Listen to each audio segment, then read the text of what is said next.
Il allait ici, il parlait à Navi. Donc d'un côté, on voit que c'est un homme qui peut parler à Eliyahu Navi à la demande, et d'un autre côté, on voit que c'est un homme qui travaille. Donc combien faut-il étudier? Quel est le guéder? Alors bien sûr qu'on ne pourra pas tout résumer en une demi-heure de chiot, mais en tout cas déjà comprendre un petit peu de quoi on parle et pourquoi on parle de cette mitzvah dans cette paracha, parce que c'est parachat Roukat, n'est-ce pas? Et parachat Roukat, il y a un pasouk qui apparemment nous parle des ilchot, des halachot de Touma et de Tahara, et notamment le fait d'être dans un Ohel Hamed. Qu'est-ce que c'est un Ohel Hamed? Il y a une halacha qui dit que quand il y a un mort dans une pièce ou dans une maison, même si la maison fait 1000 mètres carrés, dès qu'il y a une communication, eh bien l'impureté du mort va se diffuser dans tout le Ohel.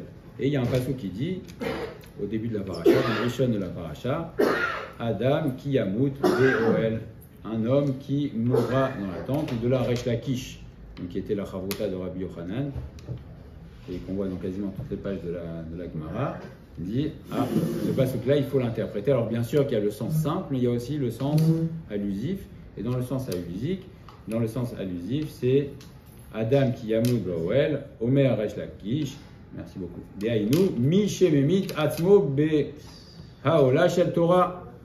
La Torah n'est mitkayemet, la Torah ne reste que chez celui qui est memit atzmo, qui se tue dans l'attente de la Torah. Et donc la Torah ne reste que pour celui qui se tue pour la Torah. Alors bien sûr que tout de suite on dira quoi? Alors qu'est-ce que ça veut dire? Qu'est-ce que ça veut dire se tuer pour la Torah? En tout cas, c'est Resh Lakish qui nous dit ça, et que la Torah n'est mitkayemet, ne reste réellement que pour celui qui se tue dans la Torah. Et donc on va essayer d'expliquer le Drat Hashem par le livre Midei Shabbat, et c'est fondé essentiellement sur les Ilchot Talmud Torah du Rambam. Et ces Ilchot Talmud Torah du Rambam s'appliquent à tout juif en tout temps. C'est pas réservé au Talmidei Chachamim, c'est à tout juif. Et en introduction, on dira que le Rambam, dans son livre Mishneh Torah, le Rambam n'apporte pas en général de divrei moussar, il ne raconte pas des histoires, etc. Ça va être important pour le développement du shiur. C'est un livre de halakha pur, d'accord? Donc quand le Rambam te dit c'est comme ça, c'est pas pour te dire du moussar ou que ce serait bien. Le Rambam a fait, c'est très, même si c'est une œuvre immense et monumentale, néanmoins le Rambam, quand il tranche, dans Mishneh Torah, il tranche les halakhot. Que nous dit le Rambam à propos de Ilchot Talmud Torah, Perek Aleph halakha chet, un Rambam très très connu, Kol ish misrael chayav et Talmud Torah, ben ani, ben ashir, ben shalem begufo, ben baal isurin, ben bachur, ben sheyezaken gadol, shetachash kocho. Tout homme du Ham Israël a l'obligation d'étudier la Torah, qu'il soit riche ou pauvre, vieux ou jeune ou vieux, etc., même s'il perd ses forces, afilu ayu ani amitparnes minazdaka, même si c'est un pauvre qui doit se nourrir de la tzedaka et qui tourne aux portes, et même s'il est marié et il a des enfants, chayav ligvoazman les Talmud Torah, bayom uvalayla, il doit fixer un temps d'étude, le jour et la nuit, chez Neymar, ve'agitabo yomam valayla, parce que tu devras l'étudier yomam valayla. Donc le Rambam nous détaille de manière extrêmement précise, il nous dit voilà qui doit étudier et comment, et Yomam Valaïla, etc. Et la première question qui est posée, c'est mais pourquoi il a besoin de me dire ça dans Talmud Torah? Mais c'est bien évident, si je vous dis quelqu'un qui est âgé, est-ce qu'il doit mettre les tefilines? Bien sûr qu'il doit mettre les tefilines. S'il est marié, il doit mettre les tefilines? Non. Bien, s'il a des enfants, il doit mettre les tefilines, c'est bien évident. Alors pourquoi le Rambam, précisément dans Talmud Torah, il nous dit, vous savez, attention, Chayavim, tout le monde est obligé. D'autant qu'on voit que la Torah a une importance capitale, puisque dans les Braithot qu'on lit le matin, Elud Varim She'en Lahem Shiur, dedans il y a la Torah, les choses où il n'y a pas de minimum et pas de maximum, c'est la Torah. Et voici les mitzvot dont un homme mange les fruits dans ce monde-ci et le capital est gardé dans le Olam Haba. On te dit une liste et après on te dit Talmud Torah, Keneged Kula. Mais Talmud Torah, c'est la plus grande mitzvah. Donc pourquoi le Rambam vient me dire maintenant, écoute, tu sais, tout le monde est obligé d'étudier la Torah, c'est bien évident. Et il est évident également qu'on ne parle pas d'une personne qui est dans un guéder de Ones. Ones, c'est-à-dire de cas de force majeure, parce que Ones, Anus, Rachamana, Patre, c'est c'est une règle qui est valable pour toutes les mitzvot et même pour la Torah. Celui qui est anus, qui est dans un cas de force majeure, alors il est dispensé de toutes les mitzvot et également de la Torah, donc on ne parle pas de ça. Donc pourquoi le Rambam vient nous dire, tu sais, toute personne, quelle que soit sa situation, doit et chayav d'étudier la Torah, yomam, voilà, il a de fixer un moment d'étude, yomam, voilà, il a. Donc là, ça pose une autre question là-dessus, c'est, on sait que les femmes n'ont pas la mitzvah d'étudier la Torah, n'est-ce pas? Les femmes doivent connaître les halachot relatives à leur pratique religieuse, mais les femmes n'ont pas comme nous l'obligation d'étudier la Torah. Un homme a l'obligation d'étudier la Torah et il n'a pas l'obligation de connaître la halachot, c'est pas pareil. Connaître la halachot, c'est évident. Si tu veux prendre tu veux prendre un téléphone portable, si tu le prends comme ça, tu le regardes, il faut que tu vois un petit peu la notice, d'accord? Donc on est dans le monde d'Akadosh Baruch Hu, donc on doit, c'est pas shoot, c'est évident qu'on doit savoir comment fonctionne le monde et comment Akadosh Baruch Hu veut qu'on vive, d'accord? Ça c'est normal, connaître la halachot. C'est pas de ça dont on parle, c'est Talmud Torah, étudier la Torah. Il y a une autre dimension, notamment c'est Yediat Torah. On doit savoir, voilà, par exemple en ce moment le groupe d'Afayomi étudie le Yebamot, mais Yebamot, il n'y a même plus de Hiboum, il y a quoi? Il y a un Hiboum par an. Et maintenant on fait Khalitsa obligatoirement. Alors qu'est-ce que ça m'intéresse que celui-là il va Talmud Torah. Et c'est la plus grande mitzvah. Il y a une mitzvah de Yediat Torah, de connaître, et même si ça ne s'applique pas. Et nous, pourquoi on devrait apprendre les halachot de Birkat Kohanim, monsieur Cohen? On n'est pas Cohen? Moi ça ne m'intéresse pas, je ne suis pas Cohen. Yediat Torah, tu dois savoir, etc. Donc il y a une mitzvah de connaître la Torah et d'étudier la Torah. Et donc les femmes n'ont pas cette mitzvah-là. Et la question qui se pose, c'est qu'on apprend ça dans Maseret Kiddushin d'une Gzera Shava. On t'amène un passou, puis on te dit de la même manière que Tfilin, les femmes sont dispensées, toutes. Il y a des mitzvot les femmes sont dispensées d'autres mitzvot, et après on apprend que les femmes sont dispensées de la mitzvah d'étudier la Torah, parce que c'est marqué Veshinantam Levanecha aux garçons et pas aux filles, et donc ça veut dire que les femmes n'ont pas l'obligation de prendre comme nous les Gemara et d'étudier, elles n'ont pas l'obligation. D'accord. Mais il y a une question qui se pose, on vient de dire Ve'agitabo Yomam Valaila. Et le Rambam nous dit dans Ilchot Talmud Torah, tu fixeras un moment le jour et un moment la nuit. Donc ça devient une mitzvah tassée, Shazman, une mitzvah tassée, Shazman Grama, une mitzvah positive, dépendante du temps. Et le grand principe, c'est que les femmes sont dispensées des mitzvot positives, dépendantes du temps. Donc j'ai pas besoin d'un passouk pour m'apprendre que j'ai pas besoin d'une autre source. Tu fixeras un moment, le jour et la nuit. Donc apparemment, c'est une mitzvah assez Shazman Grama. Non, pourquoi? Tu dis, tu fixeras un moment, un jour et la nuit, mais on peut dire qu'il s'adresse aux hommes et aux femmes. C'est pas sûr. Amen. Non, on dit général. Bah justement, donc du coup, avec ça, on exclut automatiquement les femmes. Non, parce que tu vas Gita. Ah oui, c'est grave, parce que c'est grave, parce que c'est grave. Mais tu vas Gita, pas mal Git. Ça peut être général, parce que quand on parle à un public en général, on utilise le masculin.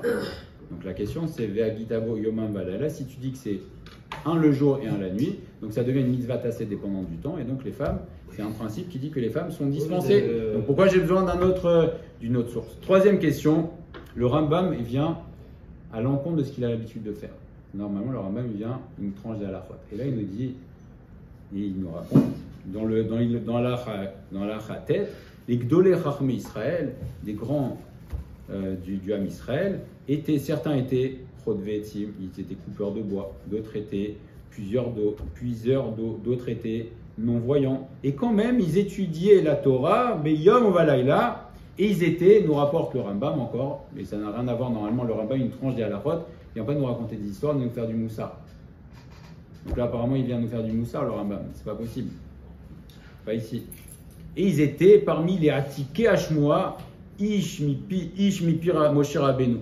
Et ils étaient ceux qui transmettaient la Torah de maître en élève depuis Moshe Rabbeinu. Donc le Rambam apparemment vient nous parler de quelque chose qui est hors sujet. Il vient nous dire il vient nous raconter une histoire qu'il y avait des Gdolei Israël qui étaient puiseurs d'eau, etc., qui travaillaient. Et donc c'est pas.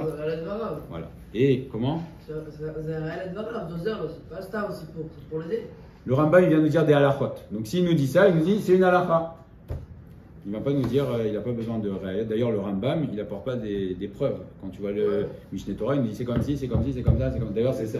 Comment? C'est ça qui a été très Il dit, tout le monde a tremblé quand il a fait ça, le Rambam. Il dit, mais tu ne cites pas tes sources. Alors, au début, il a été très rejeté, le Rambam. Après, quand ils se sont rendus compte, il a été. Il y a beaucoup qui sont venus s'excuser, mais au début, le fait de trancher comme ça, on dit, mais normalement, si tu m'expliques d'où ça vient. Il dit, c'est comme si, c'est comme si, c'est comme ça, effectivement. Oui. Tu sais, tout à l'heure, genre, là, c'était la source. Là, je reprends la source, je pense. Il ne donne pas le Rambam, il dit c'est comme ça. Donc s'il vient te raconter une histoire, cette histoire-là c'est une halakha en fait, ce qu'on est en train de te dire. L'histoire n'est pas une histoire. C'est quoi la troisième question La troisième question, c'est pourquoi le Rambam vient me rapporter ça. Il vient me dire qu'il y avait des grands d'Israël qui étaient des puiseurs d'eau et qui travaillaient, malgré tout ils étudiaient la Torah. On n'est pas là pour faire du moussard ou pour te dire que même si tu travailles tu dois étudier, on est en train de parler d'une halakha et en plus, ça ne veut pas dire que pour autant c'est une halakha pour nous. Peut-être que eux, c'était des grands hommes et malgré le fait qu'ils travaillaient, ils étudiaient aussi, mais ça ne veut pas forcément dire que c'est... Oui, mais si nous parle du puiseur d'eau, c'était le métier comme le mec qui ramasse les poubelles aujourd'hui. C'était le métier le plus... puiseur d'eau, c'était le métier le plus bas dans la hiérarchie des métiers. Malgré tout, ils étaient des Gdolé Israël. Donc s'il parle du puiseur d'eau, ça veut dire que vraiment, même à un niveau intellectuel très bas, il devait... Alors attention, il faut faire attention. C'est pas parce qu'on a un métier simple qu'on a un niveau intellectuel. Non, oui, bien sûr, absolument, je suis d'accord avec vous. D'ailleurs, l'exemple, c'est Rachid. Rachid était vigneron et il travaillait avec... D'ailleurs, il y a une question. Malgré que les femmes ne soient pas d'étudier la Torah, est-ce que ça leur est interdit ou non? C'est pas interdit. Il y a certaines parties, c'est pas recommandé que les femmes étudient, mais c'est pas interdit. Si c'est pour qu'elle nous rate les plats après, ça peut bon que ça peut étudier. C'est déjà en mange mal.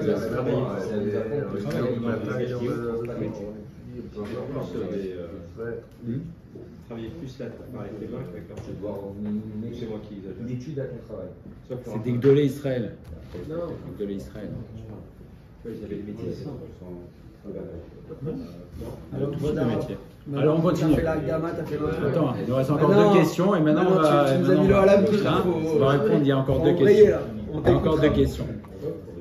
En plus, on a un problème entre guillemets avec la mitzvah de Talmud Torah, c'est que d'un côté c'est la mitzvah la plus chamoura, la plus importante, où il y a le plus de promesses dessus, et d'un autre côté on va trouver une kula, donc une indulgence qu'on ne trouve dans aucune autre mitzvah. C'est qu'on te dit, si tu es en train d'étudier la Torah et qu'il y a une autre mitzvah qui se présente à toi, eh bien, tu sais quoi? S'il y a quelqu'un d'autre qui peut faire la mitzvah pour toi, c'est bon. Mais s'il n'y a personne d'autre qui peut faire la mitzvah, alors tu dois la faire. Mais ça va contre tous les principes qu'on connaît. Quelqu'un qui est osek ma mitzvah, celui qui est en train de faire une mitzvah, il n'est pas tour d'une autre mitzvah. Donc si tu es en train de faire une mitzvah, on t'a pas dit de t'arrêter. Et là on te dit, c'est quelque chose on te dit d'un côté c'est la mitzvah la plus importante, et d'un autre côté on te dit, bon tu sais quoi, s'il n'y a personne d'autre tu peux la faire. Mais je suis en train d'étudier la Torah, comment tu peux me dire de m'arrêter? Hein? Voilà, tu fais une mitzvah, à osek ma mitzvah, pas tour d'une mitzvah. Donc comment peut-on dire que on peut s'arrêter? Et cinquième question et dernière question, le Rambam aussi apparemment vient nous faire du moussard, et on sait que Mishneh Torah c'est pas du moussard. Il nous dit im efshar les mitzvah les asot al yedei acherim lo yafsik betalmudo. S'il peut faire par quelqu'un d'autre alors qu'il s'arrête pas, veim lav yasa mitzvah ve'yarzor le talmudo. Et sinon il s'arrête et là il nous dit ve'yarzor le talmudo. Ça veut dire. Il y a une stira. Il retourne à son Talmud, mais on n'a pas demandé on m'a pas demandé mon emploi du temps.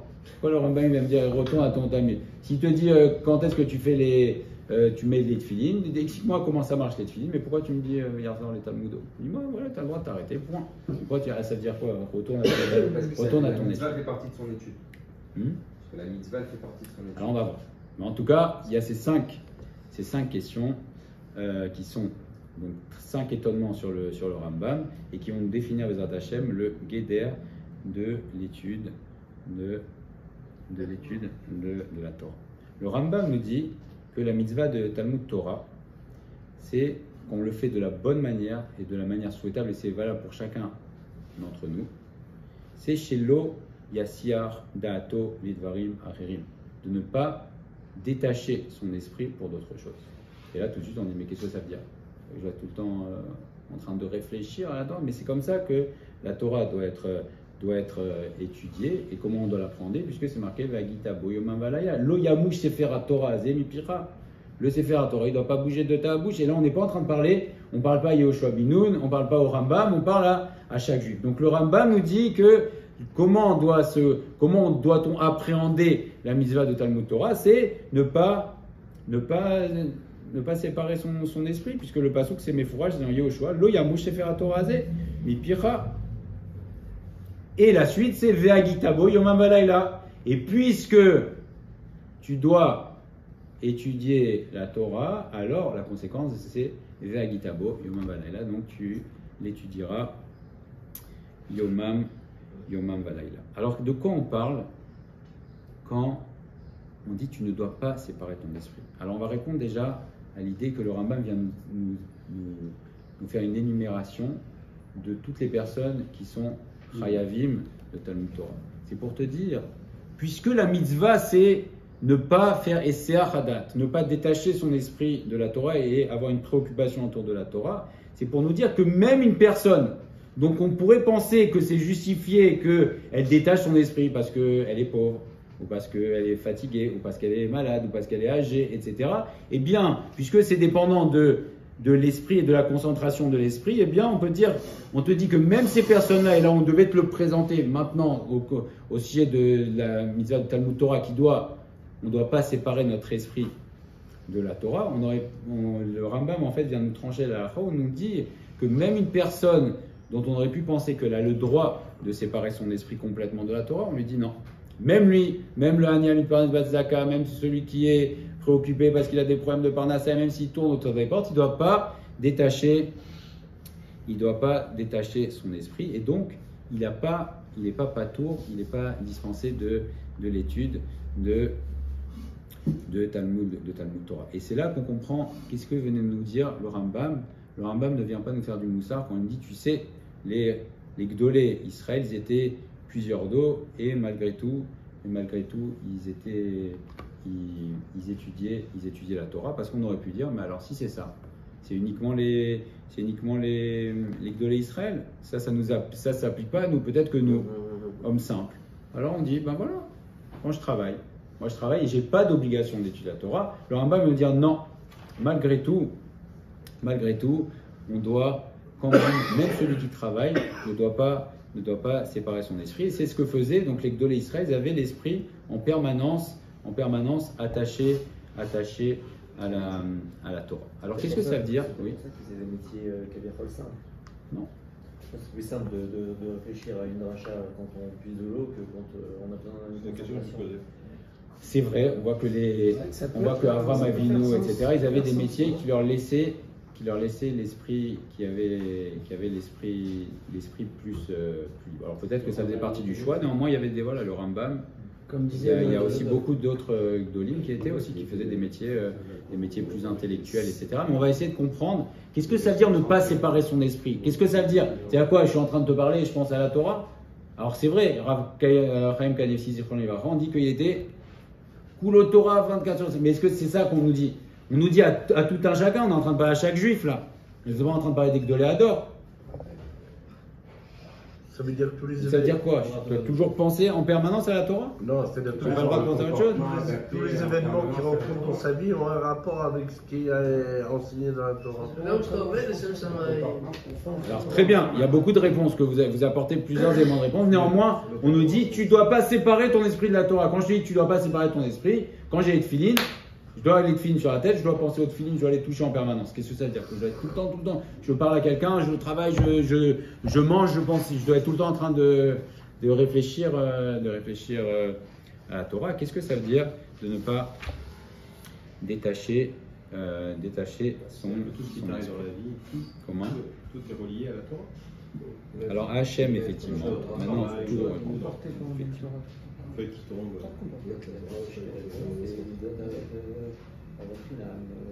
Je peux être comporté par un bâton. orienté. Vous pouvez l'occasion d'appliquer la montée. Alors ça vient de nous expliquer.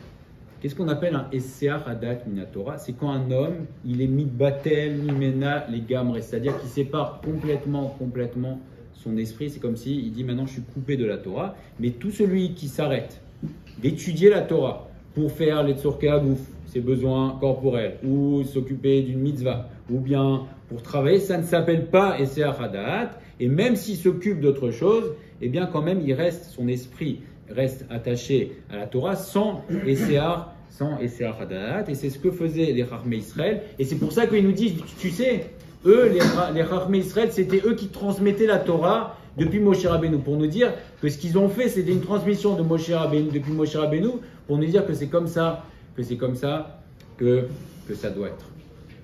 Alors comment ça se passe? Qu'est-ce que ça veut dire ne pas détacher son esprit de la Torah? C'est pas d'être en permanence en train de réfléchir à la Torah. Et là on comprend, ça va être plus accessible à notre niveau. Qu'est-ce que ça veut dire je détache pas mon esprit? Quand quelqu'un, les Avdil, aime une personne, par exemple un père qui aime son fils ou un homme qui aime sa femme, mais vraiment très profondément. Même s'il est en train de s'occuper du travail, qu'est-ce qui se passe? Ça ne veut pas dire que pour autant il travaille pas, il fait pas son travail ou qu'il n'est pas concentré sur son travail. Mais comment on va savoir qu'il aime vraiment et qu'il n'a pas détaché son esprit? Il va se dire, Metsapé il attend, Ematai sheye lozman panouy mikol she'ar dvarim areu yoshev osek batorah. Qu'est-ce que ça veut dire je détache pas mon esprit? Ça ne veut pas dire que si tu es en train de travailler, ton esprit ne doit pas être concentré sur ton travail. Mais ça veut dire que tu attends impatiemment le moment où, quand est-ce que je vais être libre et quand est-ce que je vais pouvoir étudier la Torah? Alors à ce moment-là, si tu es dans cette dimension d'esprit, alors oui, ça veut dire que tu vas pas détacher ton esprit. Tu dois travailler, tu dois te nourrir, tu dois faire, etc. Il n'y a pas de problème. Comment on sait si une personne, elle fait Esseach Hadat complètement? C'est quand elle perd l'aspiration au moment où, dès qu'elle va être libre, elle va dire, ça y est, maintenant, j'ai mon moment, je peux étudier la Torah. Alors là, ça veut dire qu'il fait la mitzvah, qu'il ne sépare pas. Est-ce que ça veut pas conduire à faire son travail, par exemple,